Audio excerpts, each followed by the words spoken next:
नमस्कार। प्रधानमंत्री नरेंद्र मोदी आज यूपी नहीं गए, आज गोवा में रहे। फिर भी यूपी में मोदी मोदी ही होता रहा। पक्ष ने, विपक्ष ने, सब ने मोदी के नाम पर ही सियासत की। मोदी मोदी करते तो सब हैं, लेकिन मोदी का मतलब क्या है? प्रधानमंत्री ने सुशासन वाला फॉर्मूला आज गोवा के लोगों को बताया। उसका सैंपल हम दिल्ली में दिखाते हैं। सुशासन संभव है, ये मोदी ने करके दिखाया है। पिछले 75 वर्षों में जो कोई नहीं कर पाया, उसे मोदी ने कैसे किया और आने वाले चुनावों पर उसका इफेक्ट कैसे दिखेगा, इस रिपोर्ट से आपको पता चलेगा। स्वागत करते हैं देश के प्रधानमंत्री माननीय श्री नरेंद्र मोदी जी का।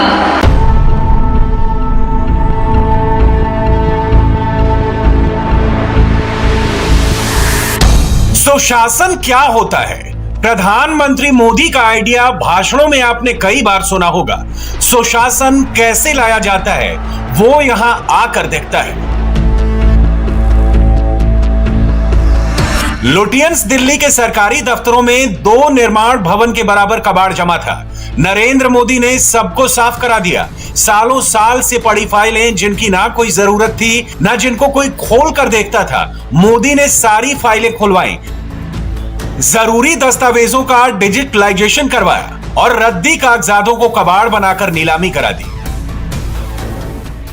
मोदी ने यहां सुशासन ला दिया, यहां का सिस्टम सुधार दिया। यह पहली नजर में दिख जाता है। 7 साल पहले तक किस फाइल में क्या है, कौन सी फाइल कहां रखी है, किस अलमारी में, किस दराज में रखी फाइल के ऊपर क्या लिखा है और अंदर क्या क्या है, यह बताने वाला भी कोई नहीं था। बाबू आते, काम करते और रिटायर हो जाते। दफ्तरों में कबाड़ बढ़ता जाता। इस कबाड़ के बारे में पता सबको था, लेकिन किसी भी सरकार ने, किसी भी प्रधानमंत्री ने, किसी भी मंत्री या बड़े अफसर ने पुराने कबाड़ को हाथ नहीं लगाया। स्वच्छता का यह अभियान मोदी ने चलाया। देश ने स्वच्छ भारत मिशन के माध्यम से जो हासिल किया है, वो हमें आश्वस्त करता है कि हर भारतवासी अपने कर्तव्यों के लिए कितना संवेदनशील है, कितना सतर्क है। 2014 में प्रधानमंत्री बनने के बाद मोदी ने पहला अभियान ही स्वच्छता का चलाया। सड़कों की सफाई, गलियों और नदियों की सफाई।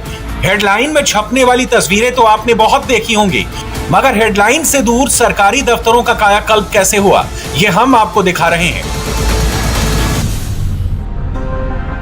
मोदी ने दिल्ली के 40 मंत्रालयों में एक साथ काम शुरू कराया। मोदी इफेक्ट देखिए, जहां जंग खाई अलमारियां होती थी और चलने के लिए भी मुश्किल से जगह मिल पाती थी, वहां अब कंप्यूटर और लैपटॉप पर सारा काम होता है। पुराने फर्नीचर की जगह अब चमचमाती स्टेनलेस स्टील के फर्नीचर देखते हैं। सरकारी दफ्तरों का एक बड़ा हिस्सा बेकार की फाइलों और खराब इलेक्ट्रॉनिक उपकरण से भरा पड़ा था। प्रधानमंत्री नरेंद्र मोदी ने जब इस पर ध्यान देना शुरू किया, उसके बाद अभियान चलाया गया ऐसे फाइलों और इलेक्ट्रॉनिक उपकरणों के निपटारे को लेकर। उसके बाद सरकारी दफ्तरों में जो जगह खाली हुई, वो जगह थी 12,50,000 स्क्वायर फीट। यानी कि हमारे ठीक पीछे जो आप निर्माण भवन देख रहे हैं, उतनी जगह में 2 निर्माण भवन बन जाता और उतनी जगह को उन खराब फाइलों और इलेक्ट्रॉनिक स्क्रैप ने घेर रखा था। और इस स्क्रैप को बेचने से सरकारी राजस्व को जो फायदा हुआ, वो तकरीबन 62 करोड़ रुपए का। सरकारी दफ्तरों में मोदी के स्वच्छता मिशन को आंकड़ों में देख लीजिए। 5,968 जगहों पर स्वच्छता की मुहिम चली। 21,89,999 फाइलों को नष्ट किया गया। फाइलों में दबी 3,03,415 जन शिकायतों का निपटारा किया गया। सांसदों की 8,765 संस्तुतियां भी फाइलों के ढेर में खो गई थी। सरकार ने उनका भी निपटारा किया। इसी तरह राज्य सरकारों की 1,030 संस्तुतियों का निपटारा किया गया। पुराने छूटे हुए सारे काम पूरे किए गए। कबाड़ हटाने से 12 लाख स्क्वायर फुट स्पेस खाली हुआ, जो दिल्ली में बने निर्माण भवन से भी 2 गुना स्पेस है। कबाड़ बेचकर मोदी ने 62 करोड़ 54 लाख रुपए का राजस्व जुटाया, जिसे सरकारी खजाने में जमा किया गया। भारत सिर्फ एक राजनीतिक सत्ता भर नहीं है। भारत मानवता के हितों की रक्षा करने वाला एक विचार है, एक परिवार है।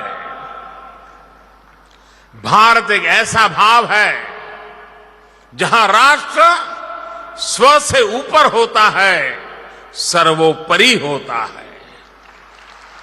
जहां एक ही मंत्र होता है, राष्ट्र प्रथम, नेशन फर्स्ट, जहां एक ही संकल्प होता है, एक भारत श्रेष्ठ भारत। सुशासन वाला मॉडल नरेंद्र मोदी ने काशी से निकाला है।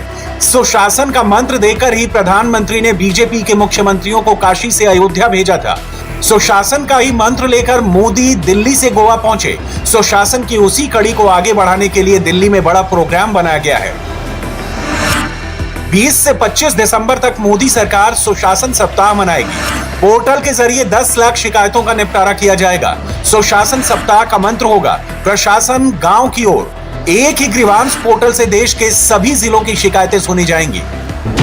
Narendra Modi next generation reforms के लिए टेक्नोलॉजी के इस्तेमाल पर जोर देते हैं। करप्शन घटाने के लिए उन्होंने जैम टेक्नोलॉजी अपनाई। सरकारी दफ्तरों में नेक्स्ट जनरेशन सिस्टम लगाए गए। अटेंडेंस लगाने से लेकर काम निपटाने तक मोदी सब कुछ अपग्रेड कर रहे हैं। फायदा हिंदुस्तान का हो रहा है।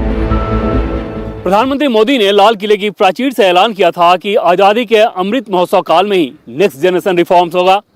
सरकारी दफ्तरों का चाल चरित्र और चेहरा बदलने के लिए भी पीएम मोदी रात दिन काम कर रहे हैं। भारत सरकार के 40 से अधिक मंत्रालय ई ऑफिस के 7.0 वर्जन से अपग्रेड हो चुके हैं। कागजी फाइलों की जगह इलेक्ट्रॉनिक फाइलें ले रही हैं। एक डेस्क से दूसरे डेस्क पर फाइलों की जाने की गति ज़्यादा तेज की जा रही है और सिर्फ उन्हीं जगहों पर भेजा जा रहा है जहां ज़रूरी हो। कुल मिलाकर कोशिश ये की जा रही है कि टेक्नोलॉजी का सहारा लेकर सरकारी दफ्तरों का कामकाज का तरीका और हुलिया बदल दिया जाए। प्रधानमंत्री ने आज गोवा के लोगों को सुशासन का कौन सा मैसेज दिया, हम आपको ले चलेंगे गोवा भी।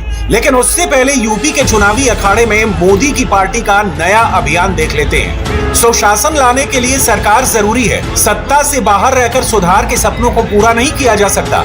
इसलिए बीजेपी हर चुनाव जोरदार तरीके से लड़ती है। फिर ये तो यूपी का चुनाव है, देश के सबसे बड़े और असरदार सूबे का चुनाव है।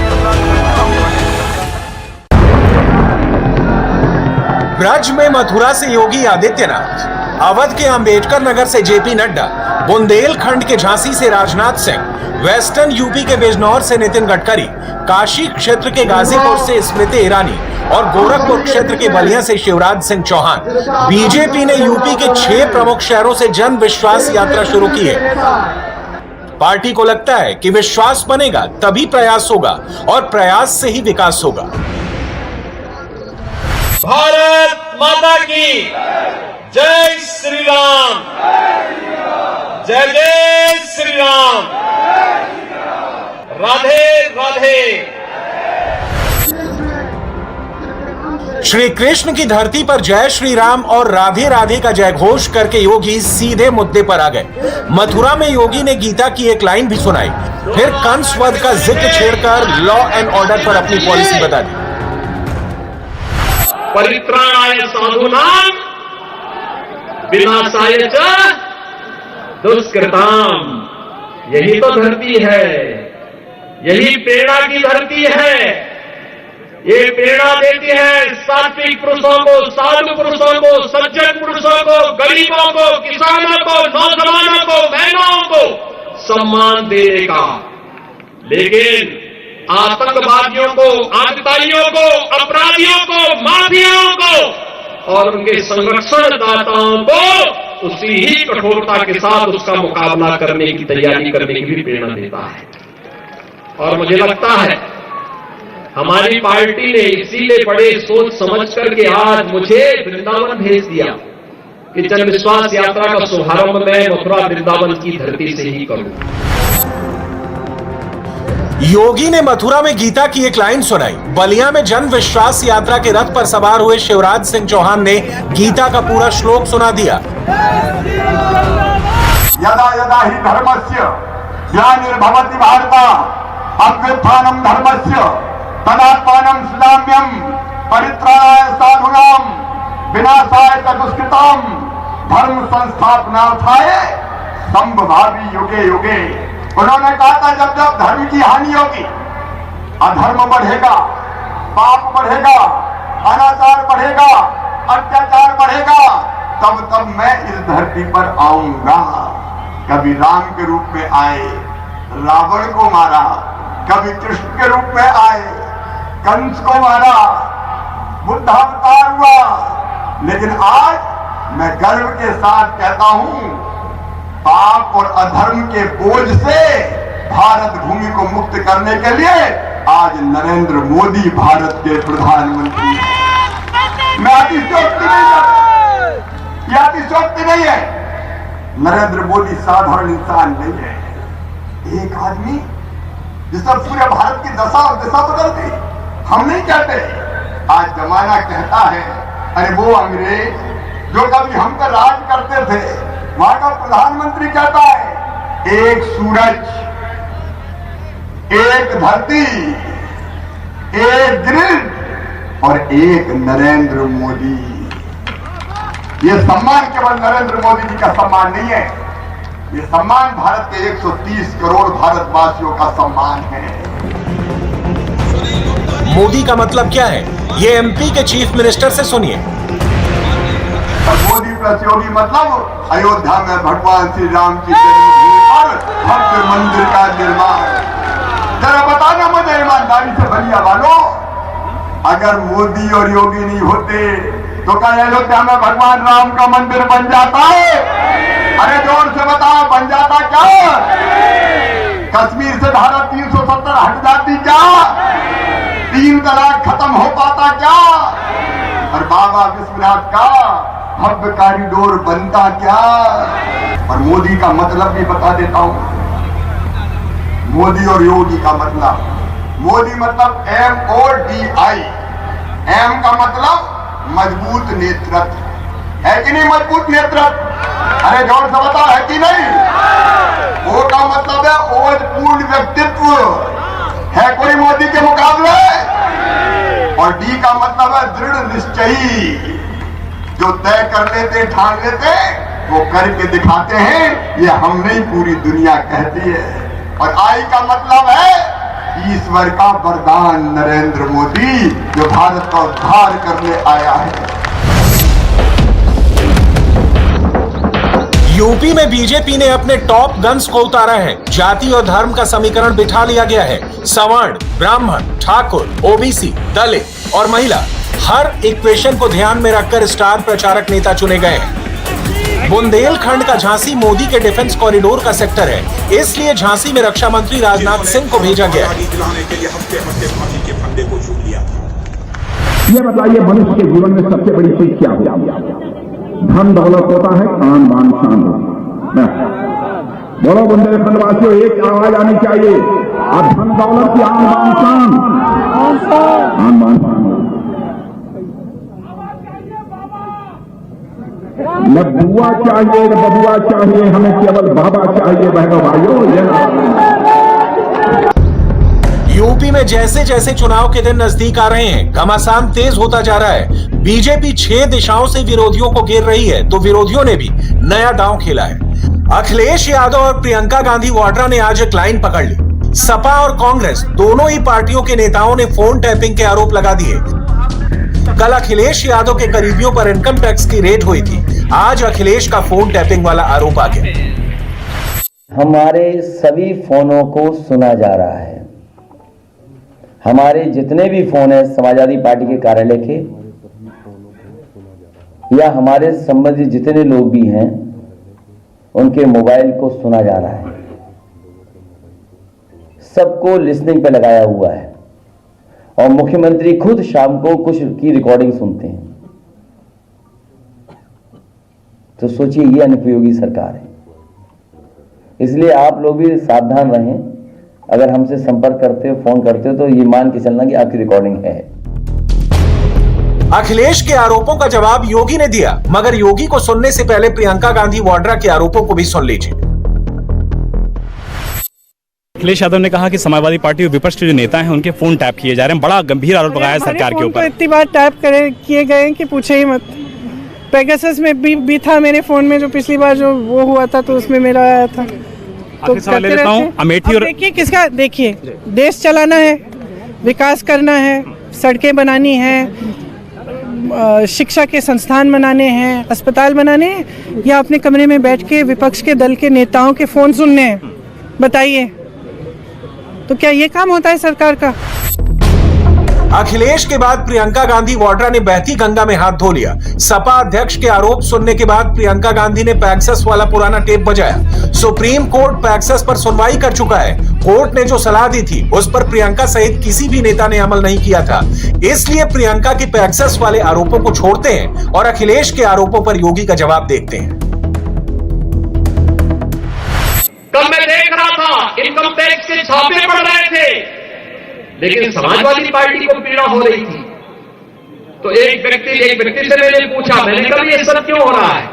तो मीडिया के उस पत्रकार ने कहा तो आपको मालूम है चोर की दाढ़ी में तिनका है। मैंने कहा क्या मतलब? कहा कि 5 साल में किसी व्यक्ति की संपत्ति 200 गुना बढ़ जाएगी, क्या कोई इसके बारे में सोचता था क्या? लेकिन समाजवादी पार्टी की सरकार में सब देखने को मिलता था। यूपी के मोर्चे पर योगी आदित्यनाथ फ्रंट लाइन पर हैं। गाइडेंस नरेंद्र मोदी की है। माननीय श्री नरेंद्र मोदी जी का हार्दिक स्वागत। मोदी आज यूपी से दूर, दिल्ली से भी दूर गोवा में रहे।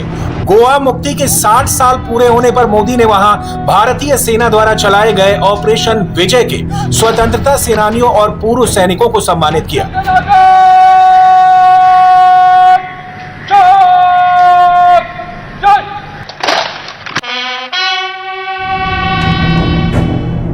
मोदी विरोधी अक्सर प्रधानमंत्री को हिंदू और हिंदुत्व के दायरे में बांधने की कोशिश करते हैं। ऐसे लोगों को प्रधानमंत्री की ये बात जरूर सुननी चाहिए। अभी मैं कुछ समय पहले इटली और वेटिकन सिटी गया था। वहां मुझे पोप फ्रांसिस जी से मुलाकात का अवसर भी मिला। भारत के प्रति उनका भाव भी वैसा ही अभिभूत करने वाला था। मैंने उन्हें भारत आने के लिए आमंत्रित भी किया और मैं आपको जरूर बताना चाहता हूं, जो उन्होंने मेरे निमंत्रण के बाद कहा था। पोप फ्रांसिस ने कहा था, this is the greatest gift you have given me. ये भारत की विविधता, हमारी वाइब्रेंट डेमोक्रेसी के प्रति उनका स्नेह है। मोदी सुशासन वाले प्रधानमंत्री हैं। वो गोवा जाते हैं तो वहां मौजूद संभावनाओं की बात करते हैं, गोवा की क्षमता की तारीफ करते हैं और उपलब्धियों का बखान करने में भी नहीं चूकते। देश की राजनीति में मोदी अभी जिस मुकाम पर है, वहां उनके सामने कोई चैलेंजर नहीं है, कोई चुनौती देने वाला नहीं है। जो करना है मोदी को ही करना है, जो सोचना है मोदी को ही सोचना है। दिल्ली के कबाड़ से लेकर गोवा के समुद्र में तैरते नेवी के जहाज तक मोदी की नजर सब तरफ है। अमृतसर के स्वर्ण मंदिर में बेअदबी की कोशिश के बाद पंजाब में हाई अलर्ट है। आज शाम पंजाब के मुख्यमंत्री चरणजीत सिंह चन्नी अमृतसर के स्वर्ण मंदिर पहुंचे, वहां हालात का जायजा लिया और बेअदबी की कोशिश के पीछे किसकी साजिश है इसको बेनकाब करने की बात भी कही। पिछले कुछ दिनों से पंजाब का माहौल अचानक खराब होने लगा है। एक के बाद एक बेअदबी की कोशिशें की खबरें आ रही हैं। क्या पंजाब में यह सब कुछ किसी साजिश के तहत किया जा रहा है? हमारी टीम ने भी इस एंगल से इसकी तहकीकात की।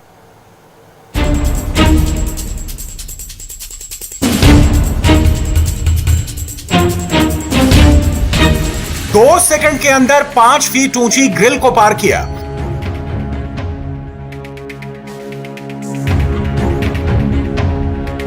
बिजली की रफ्तार से कृपाण उठाकर बेअदबी की कोशिश की गई।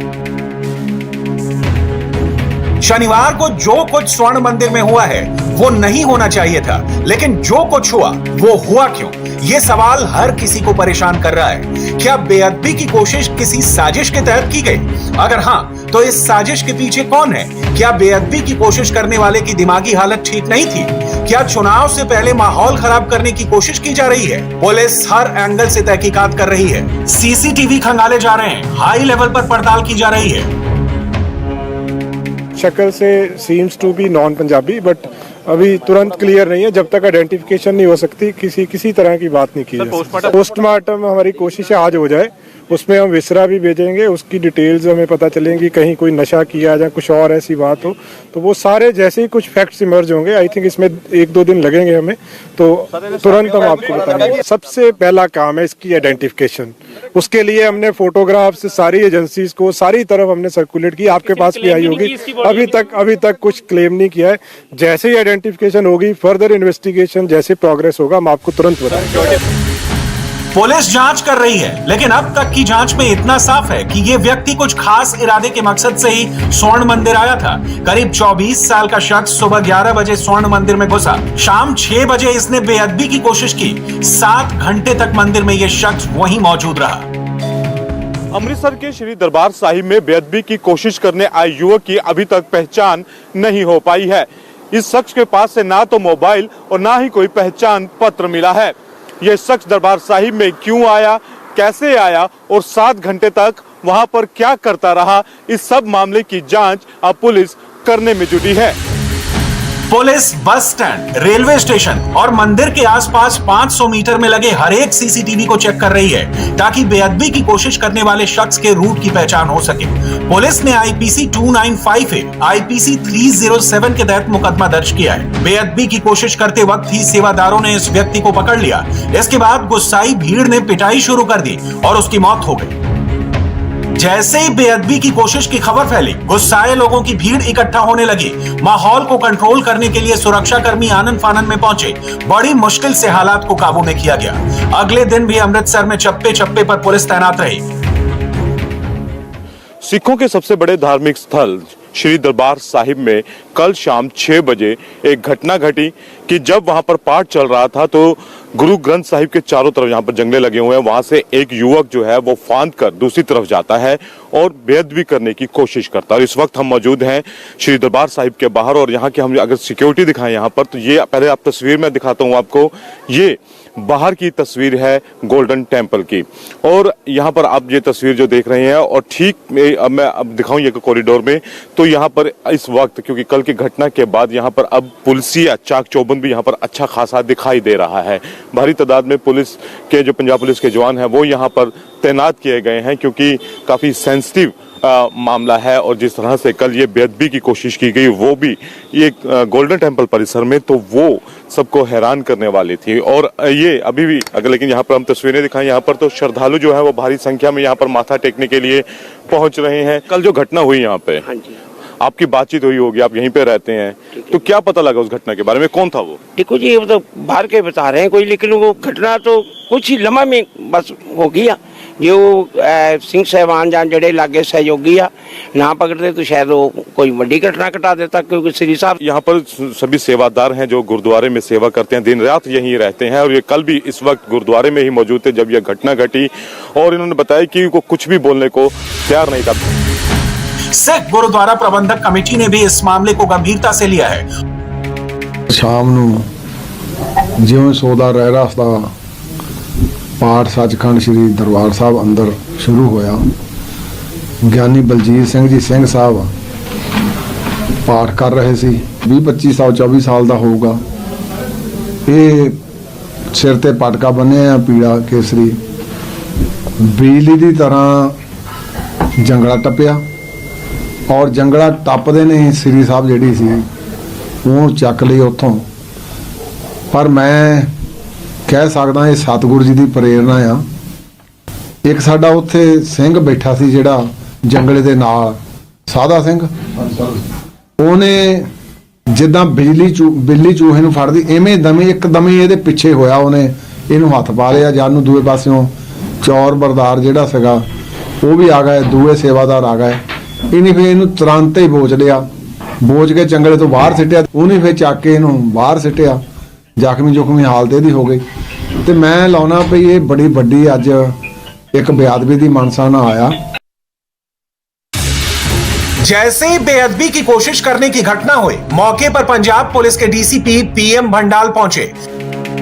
शाम के टाइम आज जब रहरा साहब चल रहा था तो उस टाइम में एक लड़का जो कोई मेरे ख्याल में कोई 24-25 साल का होगा और वो दरबार साहब अंदर जिथे आप मत्था टेक रहे हैं उतों अंदर जंगला टप के अंदर चल गया और जंगला टप के अंदर जाके जो महाराज दा श्री साहब उन्होंने चुक के ਔਰ ਜਦੋਂ ਉਹਨੂੰ ਚੁੱਕਿਆ ਤਾਂ ਇਮੀਡੀਏਟਲੀ ਸਾਡੇ ਜਿਹੜੇ ਅੰਦਰ ਸਿੰਘ ਸੀਗੇ ਉਹਨਾਂ ਨੇ ਉਹਨੂੰ ਫੜ ਕੇ ਕਾਬੂ ਕੀਤਾ। ਕਾਬੂ ਕਰਨ ਤੋਂ ਬਾਅਦ ਜਦੋਂ ਉਹਨੂੰ ਬਾਹਰ ਲਿਆਂਦਾ ਤੇ ਇੰਨੀ ਕਿ ਸੰਗਤ ਵੱਲੋਂ ਉਹਦੇ ਨਾਲ ਕੁੱਟਮਾਰ ਹੋ ਗਈ ਕਿ ਉਹ ਜਦੋਂ ਇੱਥੇ ਲਿਆਉਂਦੇ ਤੱਕ ਉਹ ਜਿਹੜਾ ਆ ਆਪਣਾ ਜਿਹੜਾ ਸਾਹ ਛੱਡ ਚੁੱਕਾ ਸੀਗਾ। श्री दरबार साहिब में बेअदबी की कोशिश पंजाब का सबसे बड़ा मुद्दा बन गया है। चन्नी सरकार पर भी सवाल खड़े होने लगे हैं। ऐसे में पहले पंजाब के deputy CM Sukhjinder Singh Randhawa golden temple पहुंचे, वहां से एसआईटी जांच का ऐलान किया। इसके बाद पंजाब के मुख्यमंत्री चरणजीत सिंह चन्नी खुद भी स्वर्ण मंदिर पहुंचे। सो एक बहुत ही मंदभागी घटना हुई है जिहदी जिन्नी निंदा की जाए उन्नी घट है ते इस तरह ਦੀਆਂ ਘਟਨਾਵਾਂ ਨਾ ਹੋਣ ਉਸ ਲਈ ਮੈਂ ਪੂਰੇ ਪੰਜਾਬੀਆਂ ਨੂੰ ਅਪੀਲ ਕਰਦਾ ਕਿ ਜਿੰਨੀਆਂ ਵੀ ਧਾਰਮਿਕ ਸੰਸਥਾਵਾਂ ਹੈ, ਧਾਰਮਿਕ ਅਦਾਰੇ ਹੈ, ਧਾਰਮਿਕ ਥਾਵਾਂ ਹੈ, ਚਾਹੇ ਉਹ ਕਿਸੇ ਵੀ ਧਰਮ ਨਾਲ ਰਿਲੇਟਡ ਹੈ, ਉਹਨਾਂ ਦਾ ਪੂਰਾ ਧਿਆਨ ਰੱਖਿਆ ਜਾਵੇ। ਹੋ ਸਕਦਾ ਹੈ ਕਿ ਚੁਣਾਵਾਂ ਕਰਕੇ ਕੋਈ ਗਲਤ ਏਜੰਸੀਆਂ, ਗਲਤ ਤਾਕਤਾਂ गलत रोल खेलन की कोशिश कर रही होण, उन्होंने बेनकाब भी किया जाएगा। तो मैं संगतां नूं भी अपील करदा कि वो इस चीज़ का विशेष ध्यान रखण, गुरुद्वारियां का ध्यान रखण, मंदिरां का ध्यान रखण, धार्मिक थावां का ध्यान रखण ते आपसी सद्भावना ते प्यार ते अमन शांति बनाई रखण। डिप्टी सीएम सुखजिंदर सिंह रंधावा के मुताबिक 2 दिन के अंदर ये जांच पूरी की जाएगी। हालांकि उनका मानना है कि अगर आरोपी जिंदा होता तो साजिश का सच अब तक सामने आ चुका होता। अजे शनाख्त कोई नहीं हुई क्योंकि ਉਹਦੇ ਕੋਲ ਆਇਡੈਂਟੀਫਿਕੇਸ਼ਨ ਕੋਈ ਉਹਦੀ ਹੈ ਨਹੀਂ, ਕੋਈ ਮੋਬਾਈਲ ਨਹੀਂ, ਕੋਈ ਉਹਦਾ ਪਰਸ ਨਹੀਂ, ਕੋਈ ਉਹਦੇ ਚ आई कार्ड नहीं, ना ही ਉਹਦਾ ਕੋਈ ਆਧਾਰ ਕਾਰਡ, ਕੋਈ ਚੀਜ਼ ਵੀ ਉਹਦੇ ਕੋਲ ਹੈ। ਹਰ ਥਾਂ, ਹਰ ਗਲੀ ਦੇ ਵਿੱਚ, ਹਰ ਘਰ ਦੇ ਵਿੱਚ ਤਕਰੀਬਨ ਸੀਸੀਟੀਵੀ ਕੈਮਰੇ ਨੇ। ਸਾਨੂੰ 1-2 ਦਿਨ ਦੇ ਵਿੱਚ ਪੂਰਾ ਪਤਾ ਚੱਲ ਜਾਏਗਾ। ਜੇ ਤੇ ਬੰਦਾ ਜੀਂਦਾ ਹੁੰਦਾ ਤੇ ਇਮੀਡੀਏਟਲੀ ਸ਼ਾਮ ਤੱਕ ਪਤਾ ਲੱਗ ਜਾਣਾ ਸੀ। ਤੁਹਾਨੂੰ ਦਿਨ ਚੜ੍ਹਦਿਆਂ ਪਤਾ ਲੱਗ ਜਾਣਾ। ਹੁਣ ਉਹਦਾ ਸਾਰੇ ਆਇਡੈਂਟੀਫਿਕੇਸ਼ਨ ਕਰਾਂਗੇ, ਉਹਦੇ ਸਾਰੇ ਜਿੱਥੋਂ ਚੱਲਿਆ, ਰੇਲਵੇ ਸਟੇਸ਼ਨ, ਜੇ ਕੋਈ ਬੱਸ ਸਟੈਂਡ, ਸਾਰੇ ਦੇ ਵਿੱਚ ਅਸੀਂ 2 ਦਿਨ ਦੇ ਵਿੱਚ ਸਾਰੇ ਦੇ ਸਾਹਮਣੇ ਲਿਆਵਾਂਗੇ। लेकिन पूर्व मुख्यमंत्री प्रकाश सिंह बादल केंद्र सरकार से तहकीकात की मांग कर रहे हैं। बीजेपी ने भी कहा है कि केंद्र हर तरह की मदद के लिए तैयार है। आज जो दर्दनाक घटना दरबार साहब, श्री दरबार साहब अमृतसर हुई है, ਉਹਦੇ ਤੇ जिन्ना भी दुख प्रगट करो थोड़ा है, ਇਹ अनबेरेबल है। ਇਹ ਹੁਣ ਕੌਮ ਸਹਾਰ ਨਹੀਂ ਸਕਦੀ ਏਡੀ ਵੱਡੀ ਬੇਇੱਜ਼ਤੀ, ਏਡੀ ਬੇਅਦਬੀ। ਔਰ ਇਹਦੇ 'ਚ ਇਹਦੀ ਬੜੀ ਕੋਈ ਵੱਡੀ ਸਾਜ਼ਿਸ਼ ਹੋ ਸਕਦੀ ਹੈ ਤੇ ਇਹ ਸਾਜ਼ਿਸ਼ ਨੂੰ ਬੇਨਕਾਬ ਕਰਨਾ ਬਹੁਤ ਜ਼ਰੂਰੀ ਹੈ। ਇਸ ਲਈ ਮੈਂ ਸੈਂਟਰਲ ਗਵਰਨਮੈਂਟ ਜਾਂ ਕੋਈ जुडिशियल एजेंसी ਇਹਦੀ ਵੱਡੀ इंक्वायरी करे। श्री दरबार साहब के अंदर एक दुष्ट द्वारा बहुत बड़ी घोर बेअदबी की गई। जो श्री दरबार साहब के अंदर जो पवित्र स्थान है उसमें कूदकर उसने जो घिनौनी हरकत करने की कोशिश की। ये एक पवित्र स्थान है, इसके पीछे बहुत बड़ी कोई साजिश है। कौन इसके पीछे है, क्यों ये सब कुछ किया जा रहा है? 2 दिन पहले भी सरोवर के अंदर गुटके पाए गए। मैंने अभी देश के गृह मंत्री श्री अमित शाह जी से बात की, उन्होंने भी जहाँ इसकी चिंता प्रगटाई, दुख किया, दुख जताया इसके ऊपर। उसके ऊपर उन्होंने यह भी इंश्योर किया कि जो भी इस पड़ताल के लिए हमारी सरकार की तरफ से जरूरत होगी, जिस तरह की श्रोमणी कमेटी को हमारे साथ की जरूरत होगी, हम हर तरीके से इसके साथ खड़े हैं और ऐसे लोगों को बेनकाब किया जाए, ये आज देश के लिए जरूरी है।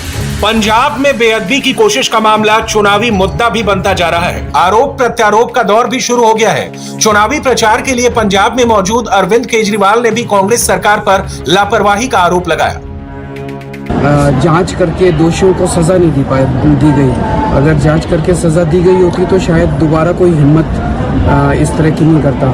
तो मैं उम्मीद करता हूं कि इसमें जो भी जिन लोगों ने भी इनको भेजा करने के लिए उन तक जल्द से जल्द प्रशासन पहुंचेगा और उन्हें कठोर से कठोर सजा दी जाएगी। जो कुछ शनिवार को हुआ, जिस तरह से आरोपी युवक की पिटाई की गई, जिसमें उसकी मौत हो गई, वो सिर्फ एक घटना का गुस्सा नहीं था। 4 दिन पहले वहां पर एक और घटना हुई, यानी कि 14 दिसंबर को, जिसमें गुटका साहिब के अंग फाड़कर उन्हें पवित्र सरोवर में फेंक दिया गया था। इस मामले में भीड़ ने एक शख्स को गिरफ्तार किया और पकड़ लिया था और उसे बाद में पुलिस के हवाले कर दिया था। फिलहाल पुलिस उस शख्स से पूछताछ कर रही है और पुलिस ने बताया कि वो लुधियाना का रहने वाला था और वो दिमागी तौर पर जो है वो ठीक नहीं था, लिहाजा पुलिस उससे और भी सवाल जवाब जो है वो कर रही है, पूछताछ उससे की जा रही है लगातार। और इस मामले को लेकर अब क्योंकि लोग भी ये कह रहे हैं कि पहले ये घटना घटी थी और उसके बाद दूसरी घटना जो हुई है 4 दिन बाद, तो पहले पुलिस ने ऐसी कार्रवाई क्यों नहीं की कि दोबारा किसी की हिम्मत ना पड़ती। अभी अमृतसर में बेअदबी की कोशिश का मामला शांत नहीं हुआ है कि पंजाब में एक और बेअदबी की घटना सामने आई। अमृतसर से 68 किलोमीटर दूर बेअदबी के आरोप में एक और युवक की पीट कर हत्या कर दी गई। ठीक इस वक्त मैं यहाँ पर निजामपुर गुरुद्वारे के बाहर खड़ा हूँ। आप देख सकते हैं ये तस्वीरें, ये है गुरुद्वारा साहिब निजामपुर, मोड़ इसके ऊपर लिखा हुआ है। और यही इसी गुरुद्वारे के अंदर जो एक युवक की जो है वो गांव वालों ने या यूं कहें कि सिख जत्थेबंदी जो थी उन्होंने जो संगत यहाँ पर आई थी वो भड़क गई और उन्होंने उसकी हत्या कर दी है। और ये वो गुरुद्वारा है जहाँ पर ये सुबह ये वारदात हुई है। सुबह 4 बजे के आसपास बताया जा रहा है कि वो युवक जो था, वो नौजवान था, वो यहाँ पर अंदर घुसा। उसके बाद ये निशान साहब जो लगे हुए हैं, निशान साहब के साथ छेड़खानी की कोशिश उस युवक के द्वारा की गई, जिसके बाद जो लोग थे वो भड़क गए और उसकी पिटाई की और उसको मौत के घाट उतार दिया। ये तस्वीरें जो हैं ये गांव निजामपुर है और ये गुरुद्वारा साहिब निजामपुर है और यहीं पर ये वारदात हुई है। अगर मैं तस्वीर यहाँ से दिखाऊं आपको तो ये जो तस्वीर है यहाँ ये पूरी आप देख सकते हैं कि सामान जो है वो बिखरा हुआ है। ये सामान जो है पूरी तरह से बिखरा हुआ है और ये निशान साहब हैं जिनकी बेअदबी करने की कोशिश जो थी वो यहाँ पर की गई थी सुबह के वक्त। ये तस्वीरें जो हैं ये तस्वीरें इस गुरुद्वारा परिसर के अंदर की तस्वीर है।